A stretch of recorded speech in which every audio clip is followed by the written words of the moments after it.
The Atlantic wind blew like an ancestral whisper, carrying the salty scent of waters that, since immemorial times, had witnessed the feats and tragedies of men who dared challenge the unknown. It was the early 16th century, a time when the world seemed larger, more mysterious, and far more ruthless than we can imagine today. Borders were nebulous, maps incomplete, and every great voyage was an existential risk, a wager against the abyss.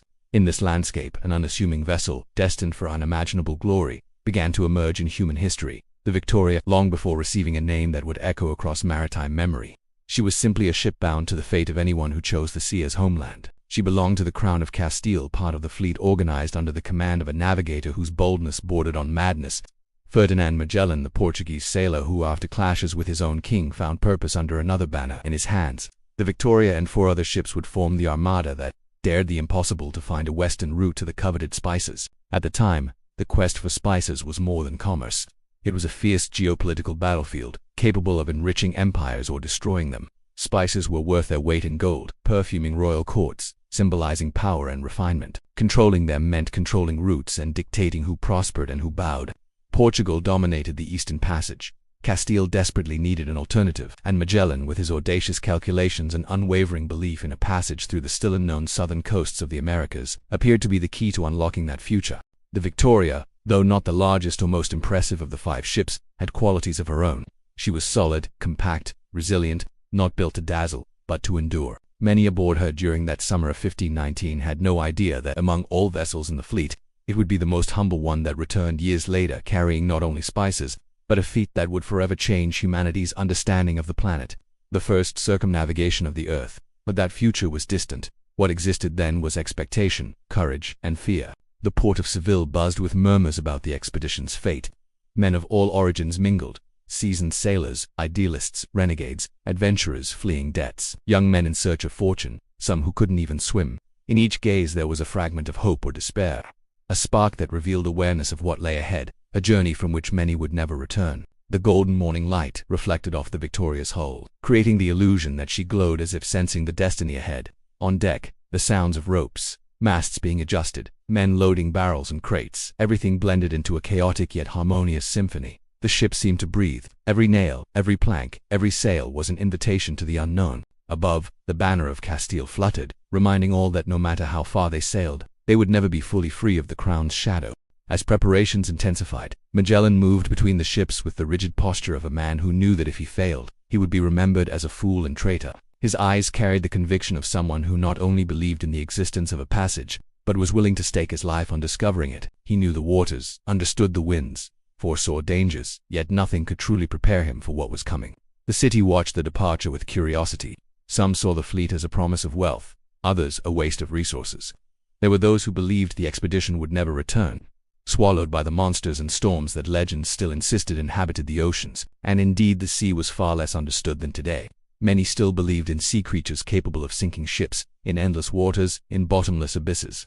All of this mixed with an almost religious respect for the infinite horizon. When the day of departure finally arrived, the air seemed suspended. Men embraced their families, mothers cried in silence, wives held their husbands' hands as if trying to anchor them. Children watched with wide eyes, unable to comprehend the solemnity of the moment. Magellan, already aboard his flagship, the Trinidad, observed every detail, every expression, every movement. He knew he would command men who wouldn't always obey him. He knew about the tensions between Castilians and Portuguese, and he knew the crown would scrutinize him relentlessly. Yet he believed his name would be etched in history. The Victoria, anchored slightly north of the Trinidad, felt less tense. She was smaller, which lent her a certain agility, but also vulnerability. Her master, Luis Mendoza, kept a firm gaze, always attentive to orders. Sailors moved swiftly, adjusting rigging, testing rudders, checking ammunition.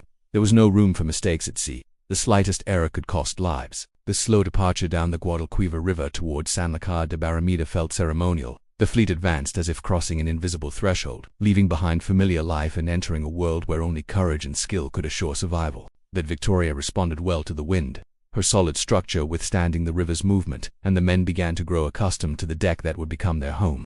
Nights brought deep silence, broken only by waves against the hull and by murmurs among sailors during their shifts. They spoke of distant lands they hoped to see, of storms, mutinies, and diseases they feared. Food was rationed early, not because of scarcity, but precaution. The captain knew the journey could last years. Once they reached the open Atlantic, the true challenge began. unstable winds, treacherous currents, and the constant sense of insignificance before the ocean's vastness. The Victoria faced all of it with dignity.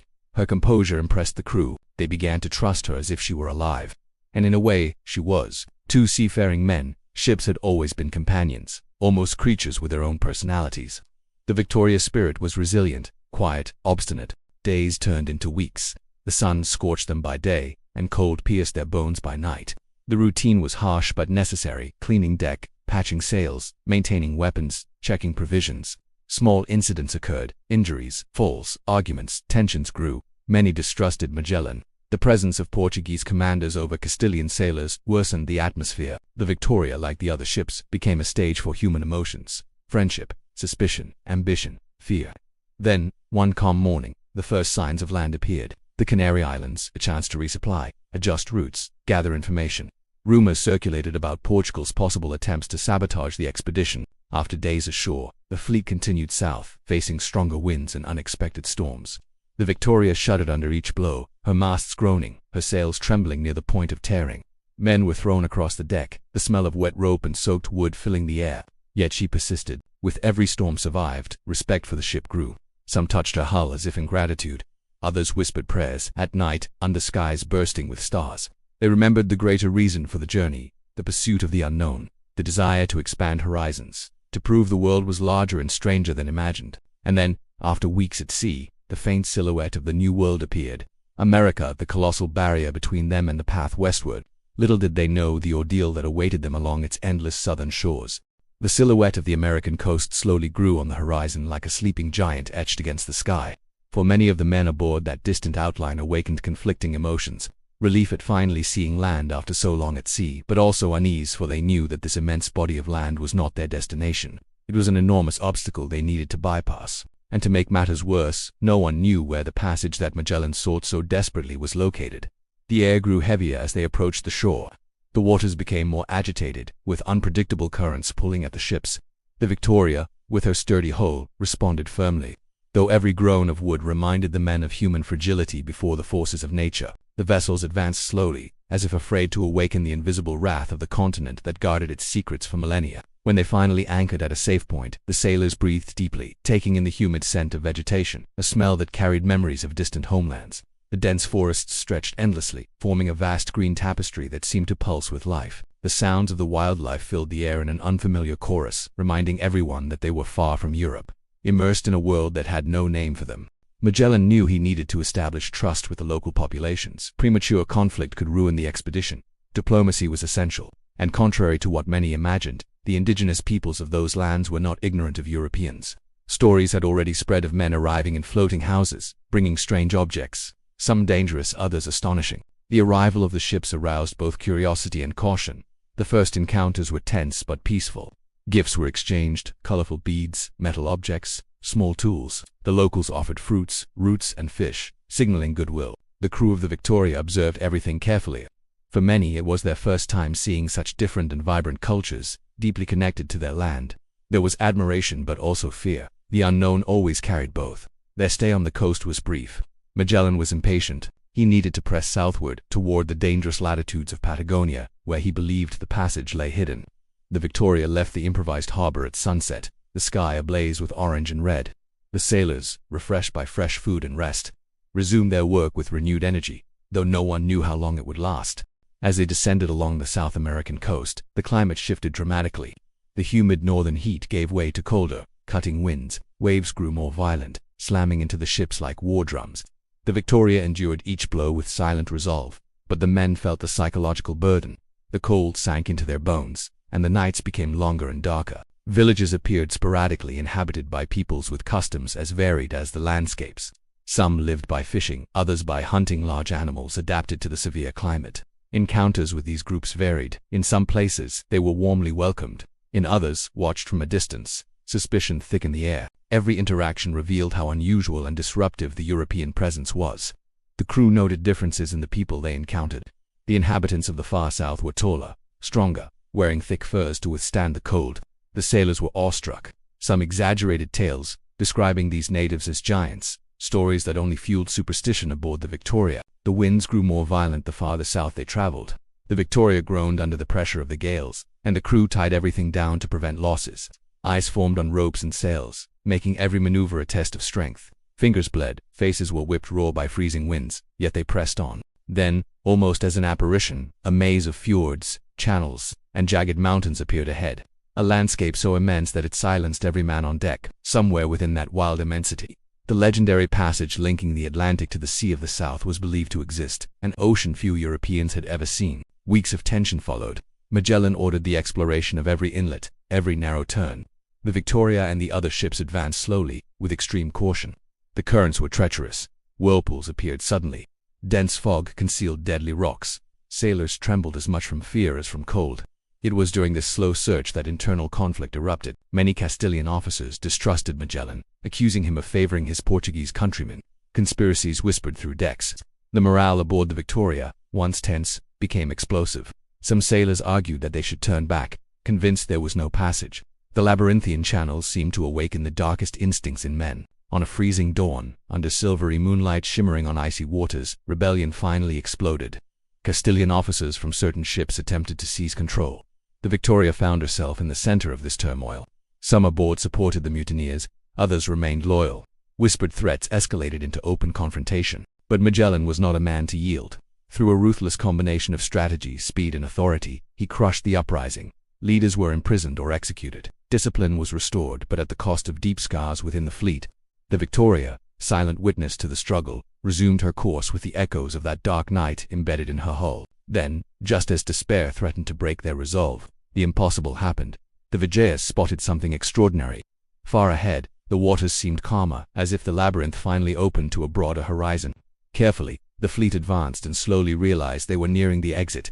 They had found the passage. The final turn revealed a serene, vast expanse of water stretching endlessly. For men used to the fury of the Atlantic and the deadly traps of Patagonian channels, this calmness felt divine. They called it the Pacific not because it was small, but because of its surprising tranquility. Bathed in golden light, the Victoria sailed into the ocean that would define the fate of them all. Crossing from the chaotic waters of the Atlantic into the calm vastness of the Pacific felt, to the men aboard the Victoria, like stepping into another world.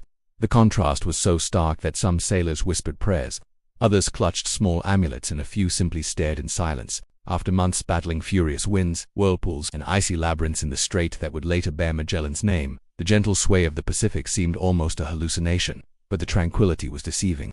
The ocean stretched so far that the horizon appeared larger than anything they had ever imagined. It was a blue without edges, a vast emptiness that swallowed both sound and time. The men felt small, insignificant, as if drifting through the sky rather than the sea. Magellan, however, saw not emptiness, but opportunity. Ahead lay the route that could change world history forever. On the Victoria's decks, the sailors whispered about what might await them. Monstrous beasts, islands with cannibals, waters that boiled near the edges of the world. They carried centuries of legends in their minds, and the Pacific's mysterious calmness only magnified their fears. The journey across that immense ocean would become one of the greatest trials ever faced by sea. Days became weeks, and weeks stretched into months. The Victoria, along with the remaining ships, moved slowly across waters so serene they seemed bewitched. At times, the surface was so still it resembled polished glass. Sails hung motionless for lack of wind.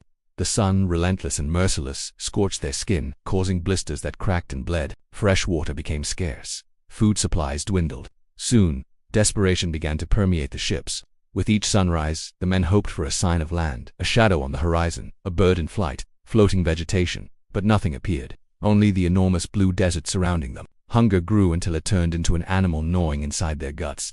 They chewed leather from rigging, softened by seawater. They ground sawdust into thin porridges. Rats became delicacies, and even those disappeared. Sickness followed hunger. Gums swelled, teeth loosened, legs trembled under the weight of their own bodies. The dreaded scurvy, the invisible enemy of every long voyage, had arrived. The Victoria's deck became a somber place, where moans replaced songs, and silence replaced laughter. The Pacific, with all its beauty, revealed its cruelty. Magellan maintained a strict discipline aboard the Victoria and the other ships. He divided the remaining provisions fairly, rationed water, and ordered prayers at sunset to keep morale alive. But even he could not stop the ocean from consuming them slowly. Some days the sea changed color, shimmering with luminous plankton at night, painting the waves in ghostly light. The phenomenon startled the crew. Some saw it as an omen, others as a sign of divine presence. In truth, it was simply nature, but nature became myth for men on the brink of collapse. The Victoria endured everything with silent resilience. Her wooden frame groaned but held firm, her sails tattered but loyal. She became more than a ship. She became the fragile barrier between survival and oblivion. And then, finally, after 3 months and 20 days of crossing the Pacific, a cry erupted from the massed land. Men who had forgotten how to hope lifted their heads. Those too weak were helped to the rail to sea. On the horizon, emerging like an apparition, lay islands green, warm, alive. They had stumbled upon the archipelagos now known as Micronesia. The first contact, however, was not entirely peaceful. On small islands where the ships anchored briefly, the starving men attempted to barter for coconuts, fruits, and fish, but misunderstandings occurred. Goods were stolen on both sides. Small conflicts erupted, ending in fear and haste. The crew could not afford to waste time or energy. They continued westward. Days later, another cluster of islands appeared, the Marianas. Here, too, encounters were tense. The locals approached in canoes, fascinated by the ships. Some offered goods, others took anything they could reach. Magellan attempted diplomacy, but the tension of months at sea made the sailors quick to anger. Minor skirmishes broke out. Yet, despite the friction, the encounters provided something invaluable: food. For the first time in months, the men tasted fresh fruit, meat, and water, not tinged with rot or despair. Even so, not all wounds could be healed. Many remained sick, and the shadows in their eyes spoke of a suffering too profound to erase. But ahead awaited a place that would mark the expedition forever, a group of islands whose people, customs, and disputes would intertwine with the destiny of Magellan and the Victoria, the Philippines. The first impression was breathtaking. Palm trees swayed gently along white shores. Emerald mountains rose inland, covered in lush vegetation. The air carried scents of fruit, wood smoke, and life. Birds of brilliant colors flew above. Canoes glided across the water like extensions of the people who paddled them. Here, the crew found not only new lands, but a mosaic of cultures, chiefdoms, with their own political systems, alliances, rivalries, spirituality, and traditions. The Europeans, accustomed to the complex courts of Europe but ignorant of Asian archipelagos, were both astonished and unprepared. Still, these islands offered rest. They found communities willing to trade. Some local leaders welcomed them warmly, intrigued by the foreigners. Feasts were held, with dances, songs, and rituals. Magellan saw a diplomatic opportunity.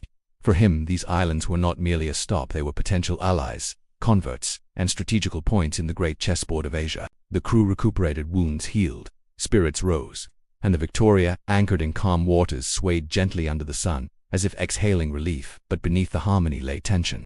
Not all leaders of the archipelago supported the alliances forming between Magellan and certain chiefs. Rivalries resurfaced, old disputes reignited, and the presence of Europeans, instead of easing political currents, stirred them. This tension would culminate in a tragedy that changed the fate of the expedition forever.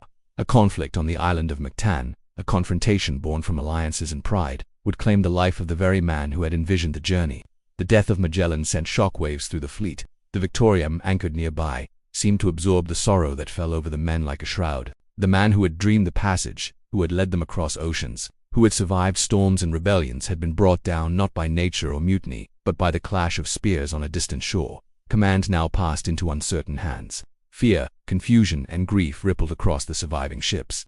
And yet, despite the chaos, the journey was not over. The route to the Spice Islands still beckoned. The Victoria, battered, weathered, seasoned by torture and triumph, would now sail into the most unpredictable stretch of all, a world without Magellan. Silence engulfed the fleet after Magellan's death, not just the silence of mourning, but one of complete disorientation. The man who had held together men from different kingdoms, tongues, and ambitions was gone, not claimed by the raging ocean, nor felled by scurvy, mutiny, or starvation, but by a local skirmish that seemed almost too small to justify such a colossal loss. Yet there it was. The emptiness, his absence, carved into every deck, every gaze, every breath. The Victoria, anchored among the remaining ships when the news spread, seemed frozen in shock. This vessel, which had witnessed the entire journey from the departure in Seville to that turbulent archipelago, now floated as if awaiting an order that would never come again. Men wandered across her deck without direction. Some wept openly. Others stared at the horizon, trying to understand whether the expedition's destiny had already been sealed. But leadership could not remain vacant. Responsibilities loomed too large to allow hesitation. After tense debates, stifled by urgency, the captains and officers reorganized command. Joe Carvalho was elected as the new overall leader, though his authority was fragile, questioned from the start. Many doubted he could ever match the boldness and vision of the Portuguese navigator who had conceived the entire undertaking. While commanders argued, the Victoria's crew wrestled with their own dilemmas. Fear of continuing without Magellan battled fear of returning in defeat, returning to punishment, returning to the unknown consequences of failure. Every exchanged glance seemed to carry the same unanswered question: what do we do now? The world, however, would not wait for them to settle their internal crises. The islands that had offered refuge, friendship, and food now presented political risks. Magellan's death altered the balance among local rulers. Allies became uncertain. Opportunists appeared, sensing weakness. What had been diplomacy turned into danger. The Victoria spent days gathering supplies, but always on alert. Negotiations with local chiefs became tense. Rumors of ambushes circulated. Even in open water, the mistrust was palpable. The crew repaired sails, patched holes, and trained tirelessly, knowing the next phase of the journey would be unlike anything they had faced before. For Magellan's death was not merely the loss of a commander, it was the loss of the vision that had guided them from the start. The route remained incomplete, the mission unfinished. The men faced a decision: follow through to the Spice Islands or attempt the journey back. But returning meant sailing into Portuguese-controlled waters. Returning meant risking capture, imprisonment, execution. Going forward was perilous, going back was suicidal. So the decision emerged: onward. Yet the atmosphere in the Philippines grew more hostile. Tensions rose among local tribes. Whispers of betrayal spread. The surviving fleet had to depart, and quickly, after taking in as many provisions as their weakened vessels could carry. The remaining ships raised anchor and left behind the islands that had offered both enchantment and tragedy. Navigating through the Philippine archipelago proved treacherous. Narrow channels, hidden reefs, unpredictable currents. Every passage demanded skill. The Victoria maneuvered carefully between rocks sharp as knives, her crew working tirelessly to guide her through the maze. Along the route, they encountered countless islands, each with its own culture. Some welcomed them, others kept their distance. The Europeans, wary and shaken, treaded cautiously. Diplomacy became the crew's last fragile shield. Even so, the expedition suffered new losses. One ship, overwhelmed by damage and lack of crew, was burned and sunk deliberately. Another deserted, fleeing eastward, directly against the captain's orders. The fleet, once 5 proud ships, now dwindled to 2, the Trinidad and the Victoria. These 2 alone would sail toward the ultimate goal, the Moluccas, the fabled Spice Islands. When the peaks of those islands finally rose in the distance, shimmering beneath a radiant sun, many aboard the Victoria wept, not just out of relief, but because the sight confirmed that Magellan's dream was anchored in reality. The islands were lush, draped in dense forests, releasing sweet, pungent scents into the air. Cloves, nutmeg, cinnamon aromas so precious that kings quarreled for centuries over them. Here they were, at last, within reach. The Sultan of Tidor welcomed the Spaniards with diplomacy, accustomed to dealing with traders from across the east, Arabs, Indians, Chinese, and Portuguese. He saw the newcomers as a chance to balance regional politics. Hospitality was extended. Alliances were discussed. Trade flourished. For the first time in years, the men felt something close to peace. But the journey was far from over. The ships needed repairs. The Victoria, battered from storms and battles, could be restored. The Trinidad, however, was in critical condition. Her structure had weakened beyond what local resources could mend. Time worked against them. The commanders debated bitterly. If they waited for the Trinidad, they risked being caught by the Portuguese. If they split routes, each ship would face an uncertain fate alone. But the harsh truth prevailed. The Trinidad could not continue immediately. Thus, a fateful decision was made, that Victoria would sail west, alone, without escort or support, into waters dominated by Portugal in an attempt to complete the world's first circumnavigation. The farewell between the crews was somber. They knew the chances of meeting again were minimal. The Victoria's men, hardened but still weakened, prepared for the journey of their lives. The Trinidad's crew watched them depart with heavy hearts, loaded to the brim with spices. The Victoria set sail. Her hull creaked under the weight of the precious cargo. The scent of cloves, sweet, sharp, intoxicating, seeped into every plank, every rope. The ship felt heavier, slower, but determined. It was as if she carried not just spices, but the last breath of Magellan's dream. Leaving the Moluccas was perilous. Portuguese patrols prowled the surrounding waters. Any encounter could spell disaster, imprisonment, torture, execution, confiscation. The Portuguese crown considered that region its exclusive domain. The Victoria had to slip through unnoticed. So began one of the most remarkable voyages in the history of navigation. The Victoria plunged into the Indian Ocean, her sails strained, her hull worn, her crew decimated. Disease prowled among them. Many were weak, feverish, barely able to stand. Their provisions were limited, fresh water scarce. The worst enemy was no longer storm or spear, it was the slow erosion of human strength. In the early weeks, the ocean granted them rare mercy. Steady winds guided them. The sea remained docile, but soon signs of strain appeared. The ship groaned, the heat expanded the wood, the cold nights contracted it. The hull creaked like a wounded animal. Men collapsed at their posts.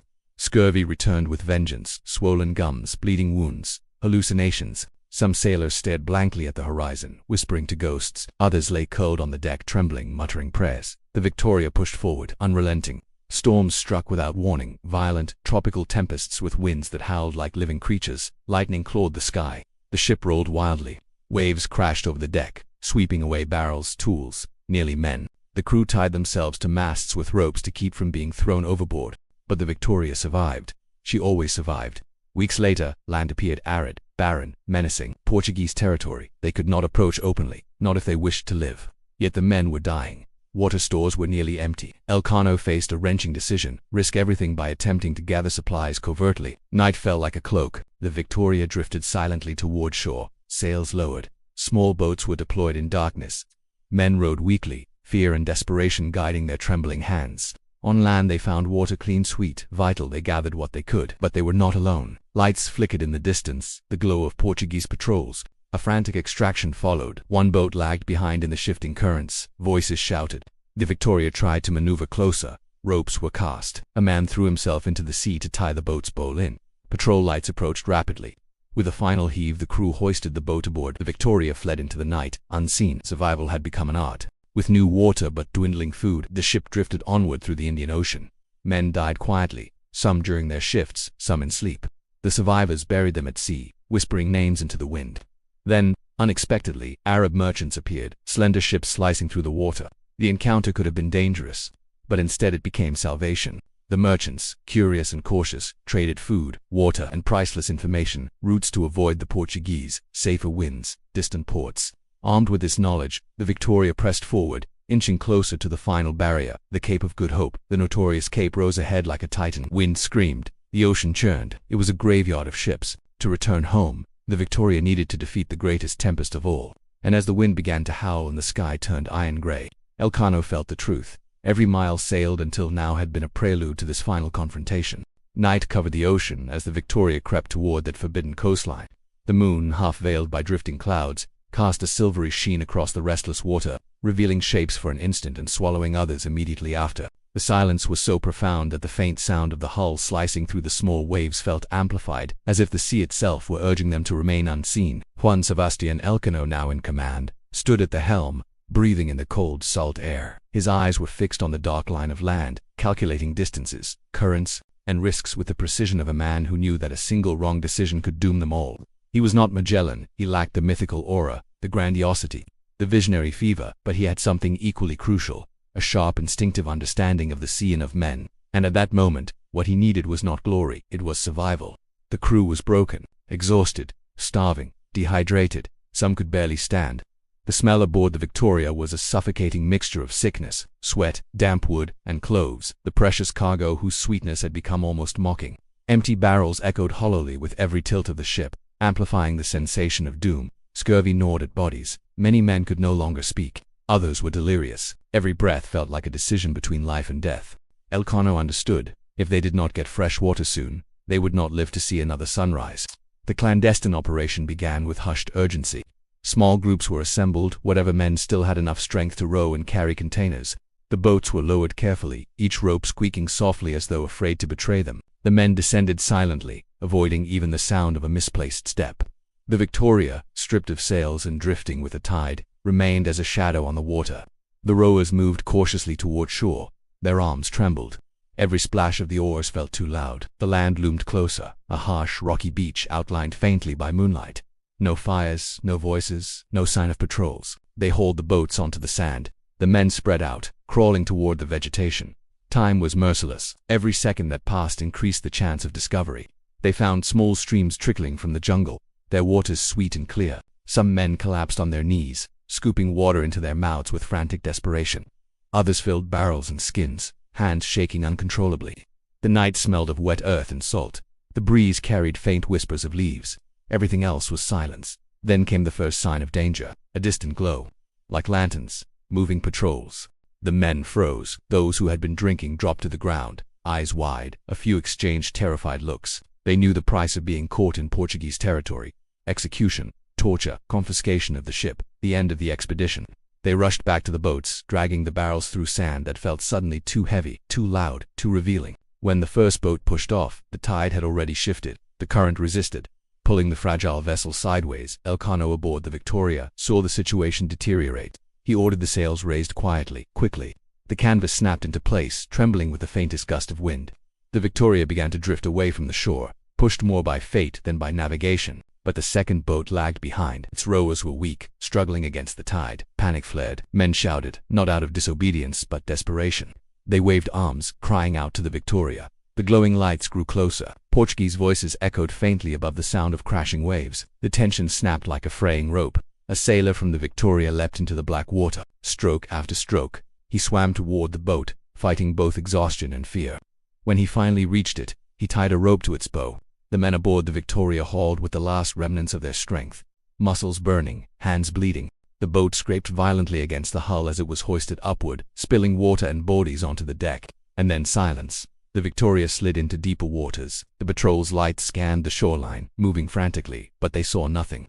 They had escaped by a thread. The next morning, the crew drank their first real water in days. Some cried, others collapsed in relief. A few regained enough strength to stand, but the danger was far from over. Their food had nearly run out. The men were skeletal, their clothes hung loose on their bodies. The ship was barely holding itself together. The Indian Ocean stretched endlessly before them, a graveyard and a path home in equal weight. Days passed. The water they had recovered allowed them to cling to life, but hunger returned with dreadful intensity. A few sailors could no longer walk. They had to be tied to posts to keep them from rolling across the deck during storms. Their eyes were sunken, their breaths shallow. The ocean offered unpredictable moods, sometimes gentle, sometimes cruel. The wind shifted often, obstructing their route. When the waves calmed, hallucinations set in. Men saw shapes in the fog, heard voices in the night, spoke with people who had died months earlier. The boundary between dream and madness blurred. The Victoria sailed on, and then salvation appeared. On the horizon, sharp silhouettes of foreign sails, Arab merchant ships. The encounter was tentative. Both sides circled each other slowly.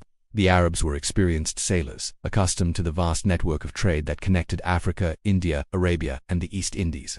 Seeing a single battered European ship in those waters was astonishing. The first exchange was cautious. But soon the merchants understood the dire state of the crew. They offered food, rice, dates, dried fish. They sold water, advice, and most importantly, information. Routes to avoid the Portuguese. Currents favorable for reaching the Cape. Warnings of storms. Rumors of patrols. Hope returned, fragile but real. Armed with that knowledge, the Victoria pressed onward. But the Cape of Good Hope did not earn its name from kindness, it earned it from irony. The closer they approached the southern tip of Africa, the more treacherous the sea became. Winds howled, twisting the sails like twisted sheets. Waves rose as if summoned by the wrath of ancient gods. Clouds turned black, swallowing stars. Lightning illuminated the horizon, exposing mountains of water slamming into the ship. The Victoria creaked like an old warrior forced once again into battle. The timbers strained, the ropes groaned. The men clung to whatever they could, masts, beams, each other. Some prayed, some screamed, some simply shut their eyes and surrendered to fate. The storm intensified.